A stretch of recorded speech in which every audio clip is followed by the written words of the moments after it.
the divine sparks of a creative life. For the record, I want to say that my work is my art, and my art is my life.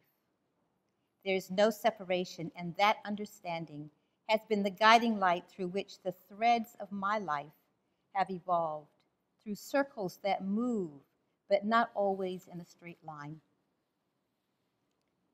My beginnings were in Ohio, as Susie said, and I was good news. Firstborn grandchild to the firstborn son, into a beloved circle of family, parents, grandparents, aunts, and uncles who held me in the center of that beloved family circle. What could be better? That was the message that I heard all of my growing up years. My family were folks who lived by love thy neighbor as thyself.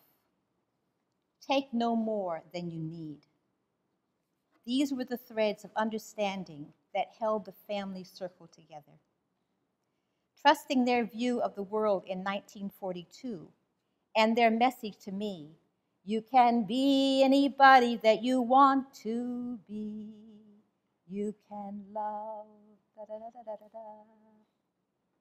That view, and they fortified me by their love for life and for me.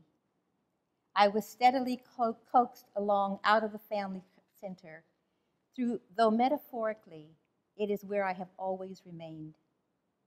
The journey took me into institutions of education and eventually of service, beginning with Ohio State University and then the Peace Corps in Ethiopia. After the Peace Corps to take up graduate school and coaching and teaching, I relocated to California, and there the country's words and deeds about equal education for all children were about to be tested through the efforts of busing. It was a bold but misguided experiment. It failed to address the deep wound of structural racism that defines the United States in so many small and large expressions. And during its implementation, I witnessed the trail of broken promises and the rupture of trust. The atmosphere of betrayal haunted relationships between the communities and cracked open a memory of a poignant conversation with my dad when I was in high school. One day, outraged, I reported a racist incident to him that I had felt imposed on my sense of personal safety and freedom. His response was surprising and infuriating at the time. He said, "Bet, don't take it personally. They don't know any better. You can't expect people to behave differently from how they know to behave." He went on to encourage me to join those who share my values and be part of the change that shifts how people think, how they feel, and subsequently, how they behave. It took many years of bumping up against disappointment and heartbreak before I could enhance and embrace the wisdom that my dad offered that day in the presence of my righteous teenage indignation. Take nothing personally. Be part of the change you want to see in the world. Be the change. These were the threads of understanding that held him and me together. It has taken a lifetime to weave those truthful threads into the increasing circles of enduring and loving relationships that sustain me. Abandoning the restrictions and the relational disappointments of racism encountered during the school desegregation era, I relocated to England and lived there for 15 years. I now understand that time as a kind of spiritual awakening to my own precious and complex humanity and my creative powers. Community there was a reservoir of creativity and encouragement, grounded and centered in studying the expansive qualities of clay, sculpture, and ceramics with my teacher, Alan Thornhill.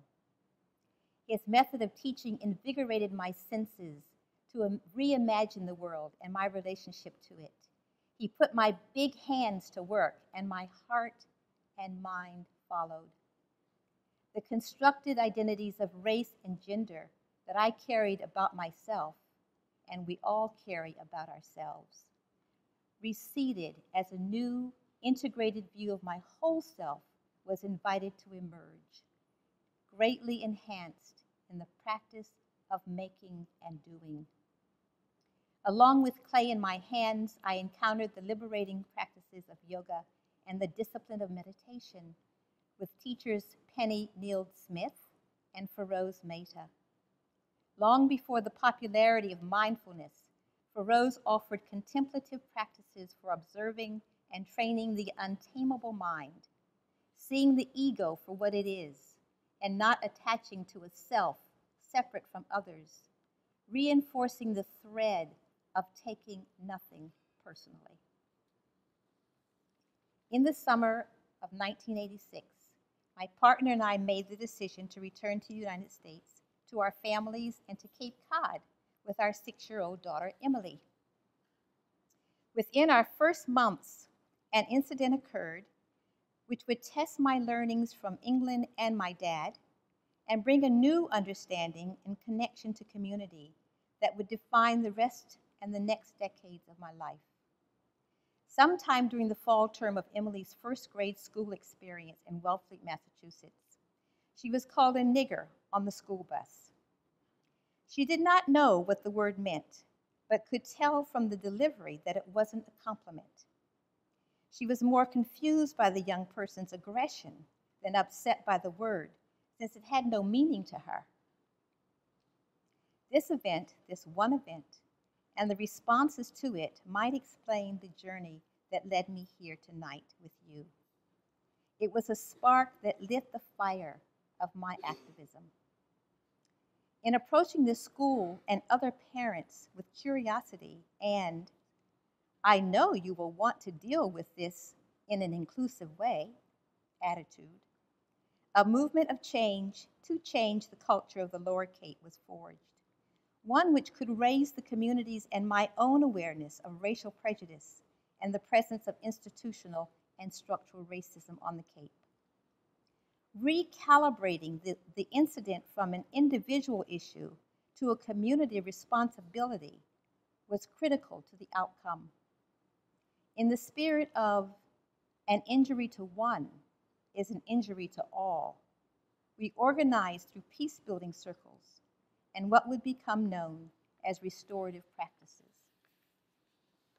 Living the change I wanted to see, I began employing peace education and artistry in founding and co-directing a Montessori school for children. Maria Montessori was a pacifist who believed through particular education methods that a culture of peace was achievable in our lifetime. Besides being a pacifist, she was an optimist. The organizing efforts to expose and change the culture of racism resulted in my writing a bi-monthly column for the Cape Cod Times and joining my voice with the Women's International League for Peace and Freedom, launching the beginnings of my organized peace work, my embrace of feminism, and a steady unfolding of events to come. The Women's International League for Peace and Freedom, WILP, the oldest women's international peace organization in the world, opened my eyes to an analysis of the roots of social injustices and the connections between racial, gender, and economic injustices. Seeking not only individual acts of racial cruelty and seeing them as individual, they put the twist of seeing them as structural and ideological and put those into a framework. Being a member of WILF has been a lifelong study and investigation into understanding the social construction of violence, of degradation of our planet, and the roots of war. Valuing relationships, building networks of communication, creating community conversations, listening deeply, and resisting the demonization of those who hold conflicting opinions was the bedrock of how we organized. I call it relational activism.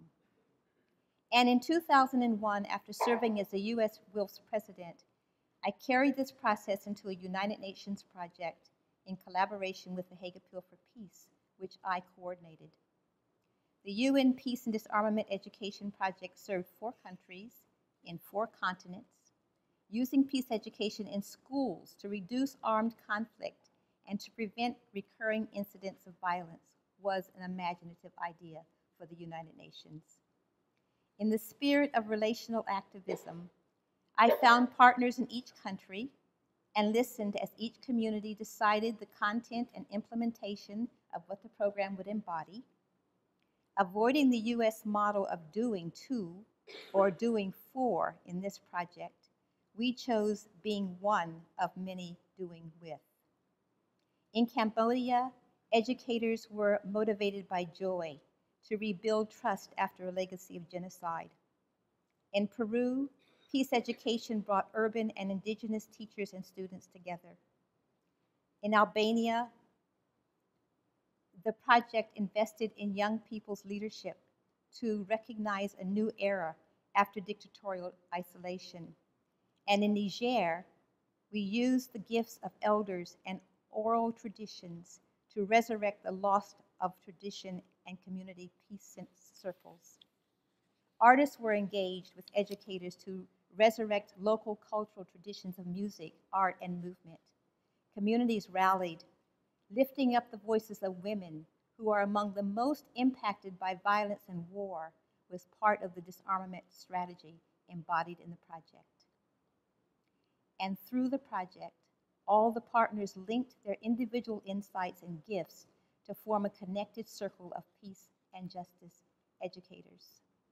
The program ended in 2005, and Hurricane Katrina happened in August of that year.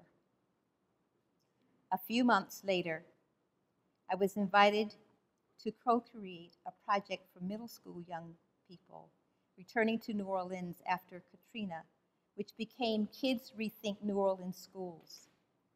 Rethink envisioned a space for students to tell the stories about what they had endured in schools that they attended before Katrina, and to imagine their schools of the future post-Katrina. Like the UN project, WILF meetings, the Montessori method, and anti-racism gatherings on Cape Cod, we chose this circle format for holding the kids in New Orleans, rethinking and reimagining a different future and their relationship to it. These circles in New Orleans have continued, allowing the vision and voice of young people to influence the future while growing their powerful presence as transformational leaders. Imagine the threads of belovedness and hope, the threads of generosity and kindness, of wisdom and understanding in circles of motion through the stories of our lives. What are your threads? Where are the circles that nourish your voice and vision? Who is there with you? With me are my beloveds, my former and present beloved Catherine, my daughter Emily, and my grandson Marcus. One family, one earth, one peace. Alice Walker. We see you.